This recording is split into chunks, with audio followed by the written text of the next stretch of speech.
नमस्कार सगळ्यांना. I am back. तसं मी नोटीस केलंय की तुम्हा सगळ्यांना माझ्या फ्रेंडचं व्हॉइस ओव्हर खूप आवडलं.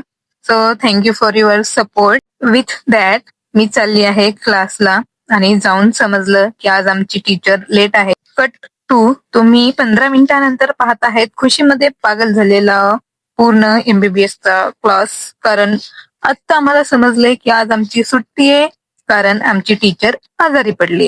ओय होय, इतनी खुशी. मग काय, बिनलाजा लोकांसारखं मान हलवत घरी चाललोच होतो की तेवढ्यात खूप जोराचा स्नोफॉल चालू झाला. जनरली पाहायला गेलं तर रशियामध्ये स्नोफॉलची सुरुवात मिड ऑक्टोबर पासून होते आणि मोस्ट स्नोफॉल डिसेंबर मंथ मध्ये होतो. ऑलमोस्ट 7.6 इंचेस साचला जातो. पण या इयरला असं काहीच नाही, कंटिन्यू स्नोफॉल ऑन ऑफ आहे. याचं कारण according to ChatGPT climate changes आणि ग्लोबल टेम्परेचर इन्क्रीज आहे. ओके, ज्ञान की बातें खतम. ही आहे माझ्या रूम मध्ये लागलेली फंगस, जी की मी आता साफ करणार आहे. कारण मी नाही करणार तर कोण करणार. काश मी एवढं काम घरी केलं असतं. कर्मा आहे हा कर्मा. त्या फंगसला साफ करायच्या चक्कर मध्ये मी रूम मध्ये एवढा राडा करून ठेवला होता. याला पण कोण साफ करणार? ऑफकोर्स मीच.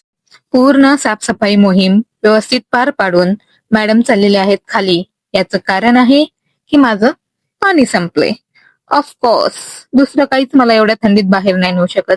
आणि वापस येऊन तब्येत सुधारायला मस्त हळदीवालं दूध. आज के लिए इतना ही. Bye bye.